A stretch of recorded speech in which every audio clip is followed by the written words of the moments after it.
ইলেকশনে না যায়, এই সরকার বহুত বেকায়দায় পড়ে যাবে এবং বিএনপিও বেকায়দায় পড়ে যাবে। কারণ আওয়ামী লীগ নাই, একতরফা আওয়ামী লীগ নাই, জামাতও নাই, তাহলে বিএনপি ইলেকশন করবে কার সঙ্গে? এনসিপির সঙ্গে?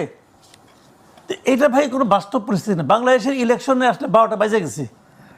আপনি যে ইলেকশনটা করতেছেন উনি অনেক মানে বলতেছেন কিন্তু ইতিহাসের সর্বশ্রেষ্ঠ নির্বাচন উনি দিবেন, উনি কিন্তু বলেছেন এই কথাটা, উচ্চারণ করেছেন। কি বুঝে বলছেন আমি জানি না, উনি ইতিহাসও বুঝেন কিনা জানি না, সর্বশ্রেষ্ঠ বুঝেন কিনা আমি জানি না। একটা নির্বাচন হতে যাচ্ছে, আপনি একটা কথা মাথায় রেখেন, বাংলাদেশে মিনিমাম 1 কোটি ভোটার আছে, মিনিমাম 1 কোটি ভোটার আছে যারা জীবনে কোনোদিন নৌকা মার্কা ছাড়া অন্য কোনো মার্কায় ভোট দেয় নাই। এদের জন্য আপনি কি বিকল্প রাখছেন? আপনি এদের জন্য কি বিকল্প রাখলেন? একটা নির্বাচন যে আপনি করবেন, সেই নির্বাচন এর বিপুল নির্বাচনটা আপনি কার জন্য করবেন? মানে পলিটিক্যাল পার্টির জন্য নাকি সাধারণ মানুষের জন্য? নির্বাচন যদি সাধারণ মানুষের জন্য হয়, আজকে এসি বলেছেন সাধারণ মানুষকে তারা সম্পৃক্ততা চান। যদি সাধারণ মানুষের জন্য নির্বাচন হয়, তাহলে যে মানুষগুলো যাকে ভোট দিতে চায় যখন সেই মার্কাটা না পাবে, তাহলে এটা নির্বাচন হলো? এবং এই নির্বাচনে বহুত বিপদে পড়বে গভর্নমেন্ট, এবং সবচেয়ে বড় বিপদে পড়বে যারা নির্বাচিত হয়ে আসবে তারা। সারা দুনিয়ার কাছে এই নির্বাচন কতটুকু গ্রহণযোগ্য হবে আমি জানি না, আমি বুঝতে পারি না। কারণ 2014 নির্বাচন আওয়ামী লীগ ক্ষমতায় আসছিল, ওই নির্বাচনটা খুব গ্রহণযোগ্য হয়েছিল? ওই নির্বাচনের কথা যখন তারা নিজেরা উচ্চারণ করতো, খুব কি আনন্দের সঙ্গে উচ্চারণ করতো? তো এরকম একটা নির্বাচন আয়োজন করতে যাচ্ছেন ইউনূস সাহেব, এবং ভাবতেছেন যে ইতিহাসের সর্বশ্রেষ্ঠ নির্বাচন উনি করে ফেলাবেন। কিন্তু কেন করবেন ভাই? কিন্তু এই যে প্রেক্ষিত এখন চলছে, তাতে আওয়ামী লীগের নির্বাচনের জন্য অনুমতি দেওয়াও কি আসলে অন্যরা মানবে? এটা তো আমি বলতে পারবো না। আওয়ামী লীগের নিষিদ্ধ আমি কই নাই, ওই ঝামেলা আমার ফেলান কেন? ওটা ইউনূস সাহেব বুঝবে, উনি কী কারণে করছেন, কী করছেন না করছেন উনি বুঝবে। এটা বিষয়টা কি হবে যে নির্বাচনে উনি যে কাজটা করতে যাচ্ছে, এই কাজটা করার পর সারা দুনিয়ার মানুষ কিন্তু উনি যা বলবে তা ওইটাই কিন্তু হবে না, ওটা কিন্তু ওটা হবে না। কিন্তু হিউম্যান রাইটস ওয়াচ কি বলছে যে আগে যা ছিল মানবাধিকার পরিস্থিতি এখন ওরকমই আছে। এটা উনি মানবে? যে ক্ষমতা থাকে সে মানে?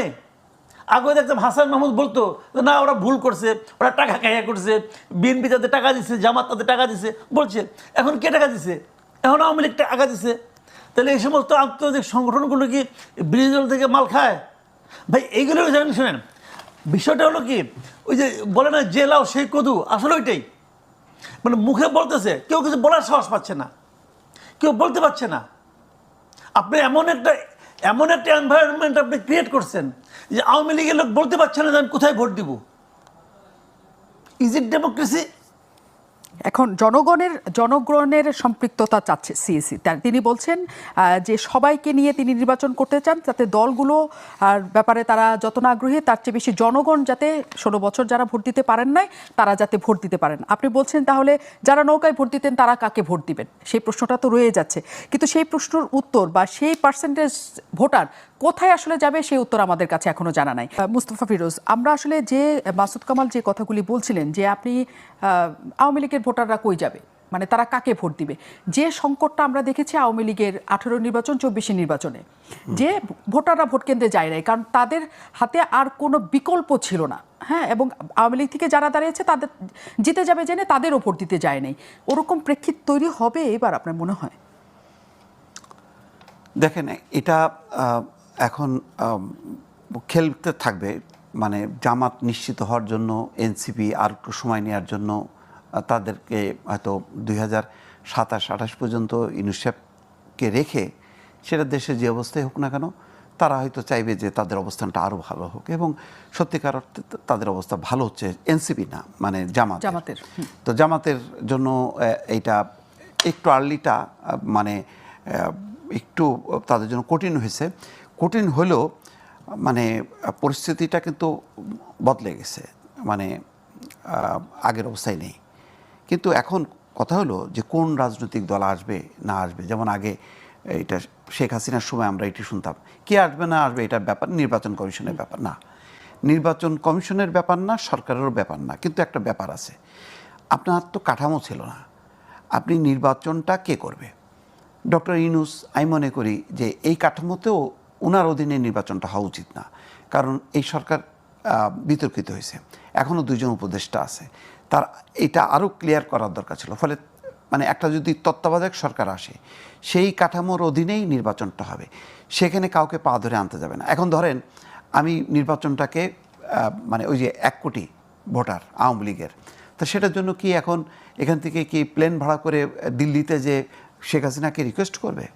সেটা কি মানে বর্তমান রাজনীতি বাস্তবতা সেটা কি অ্যালাউ করে না। তিনি হচ্ছেন একটা হত্যা মামলার মূল আসামি। তাহলে কে বিকল্প কোনো আওয়ামী লীগ তো তাকে রিপ্রেজেন্ট করেনি যে না ঠিক আছে আব্দুল হামিদ আর সেলিনা হায়াত আইবি নেতৃত্ব করে দিলাম, আচ্ছা ওদের সাথে তোমরা কন্ট্যাক্ট করো, বা তারা কোনো উদ্যোগ নেবে, তেমনও তো দেখা যাচ্ছে না। তাহলে কি করবে? তাহলে যেটা করবে তত্ত্বাবধায়ক সরকার একটা হোক, নিউট্রাল নির্বাচন কমিশন থাকুক, ভাই আপনার ইচ্ছা হলে আপনি যান ইলেকশনে, না হলে যান, কাউরে হাতে পায়ে ধরে ওই পার্টিসিপেশনটা। কিন্তু এই সরকার যদি বলে যে যার ইচ্ছা যান, তাতে এই সরকারের ক্ষেত্রে কি অসুবিধা? না, কোনো অসুবিধা নেই, কিন্তু ওই যে সরকারটা ঠিক থাকতে হবে, একটা তত্ত্বাবধায়ক সরকার থাকতে হবে। ইউনূস সাহেবও করতে পারতেন, কিন্তু ইউনূস সাহেবের ঘর তাহলে খালি করতে হবে, খালি করে এটা রিয়েল একটা নিউট্রাল গভর্নমেন্ট করতে হবে। যেটা কিন্তু বলা হচ্ছে যে উপদেষ্টাদের সাথে এনসিপির কোনো সম্পৃক্ততা নাই। কি সম্পর্ক নাই? 100% আছে, অবশ্যই আছে। স্বয়ং ডক্টর ইউনূসেরই আছে, ডক্টর ইউনূসেরই আছে, কারণ তার আশীর্বাদ না পাইলে এই ধরনের দুইজন উপদেষ্টা থাকে কি করে?